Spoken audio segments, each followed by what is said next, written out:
Assalamualaikum warahmatullahi wabarakatuh. Perkenalkan, aku adalah Sudirman atau biasa dikenal dengan Jenderal Sudirman. Aku lahir di Purbalingga, Jawa Tengah pada tanggal 24 Januari 1916.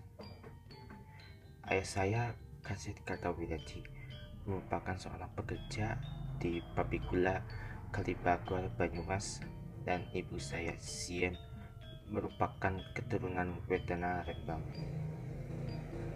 Saat umur 8 tahun, saya diasuh oleh Raden Cokro Sunaryo, seorang asisten wedang di Rembang. Saya tidak diberitahu bahwa Cokro Sunaryo bukanlah ayah kandungku sampai berusia 18 tahun. Saat berusia 7 tahun, saya terdaftar di sekolah Bloemie, Holland Islamic School. Saya dipindahkan ke sekolah menengah milik taman siswa pada tahun ke-7 sekolah. Pada tahun ke-8, saya pindah ke sekolah menengah Wirotomo. Setelah sekolah taman siswa ditutup oleh ordonansi sekolah liar karena diketahui tidak terdaftar, saya kemudian melanjutkan pendidikannya ke HIK, Sekolah Guru Muhammadiyah Solo, tetapi tidak sampai tamat. Selama menempuh pendidikan di sana, saya pun turut serta dalam kegiatan organisasi pramuka Hizbul Watan. Saya memulai karir kemiliteran pada tahun 1943. Saat itu saya menjadi anggota pembela tanah air atau biasa disebut PETA.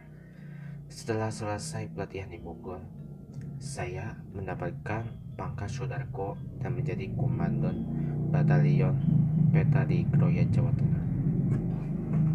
Pada 18 Desember 1945, saya dilantik menjadi jenderal oleh Presiden Soekarno. Seiring perkembangan TKR menjadi TNI, saya dilantik menjadi Panglima Besar bersama 7 TNI lainnya di Gedung Agung Yogyakarta pada 28 Juni 1947. Pada masa agresi militer Belanda kedua atau masa perang kemerdekaan kedua, ketika masuknya tentara Belanda pada 19 Desember 1948, saya memberikan pernyataan penting saat bertemu Soekarno. Soekarno meminta saya yang sakit istirahat saja, tapi saya menolak sebab ingin bersatu dengan rakyat. Saya harus bergabung dengan rakyat menentukan kemerdekaan Indonesia. Setelah membakar semua dokumen yang ada di perjalanan gerilya, dimulai dari kediaman Panglima Besar, saya menuju ke Dipaten dan dilanjutkan ke Kretek Bantul. Begitu saya menentukan perang gerilya, otomatis harus bergerilya ke wilayah pedesaan. Pertama kali ke selatan Kretek, lalu ke selatan lagi ke Parangtritis, ke Imogiri, baru naik.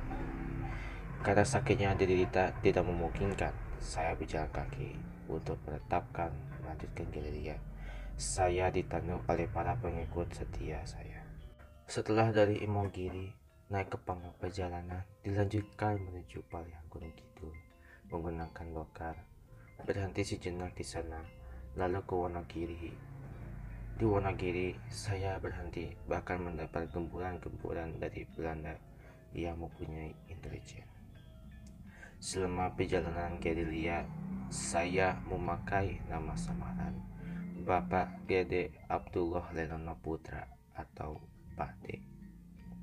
Dari nama samaran itu, saya lebih leluasa untuk mengundang kurir-kurir yang berkaitan dengan strategi perjuangan gerilya.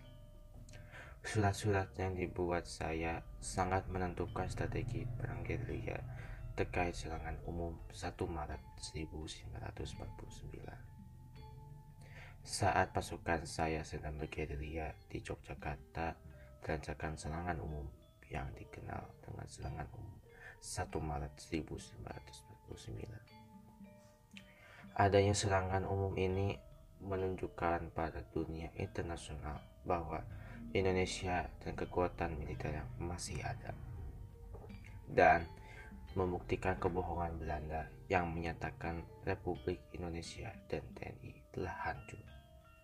Hal ini menyebabkan terpojoknya Belanda dalam percaturan politik dunia hingga terjadi perjanjian Royan 7 Mei 1949. Sementara itu, pasukan gerilya yang dipimpin oleh saya masih melanjutkan perjalanan hingga menemukan tempatnya di desa aman, yaitu Dukuh Sobo, Desa Pakis, Kecamatan Nawangan, Kabupaten Pacitan.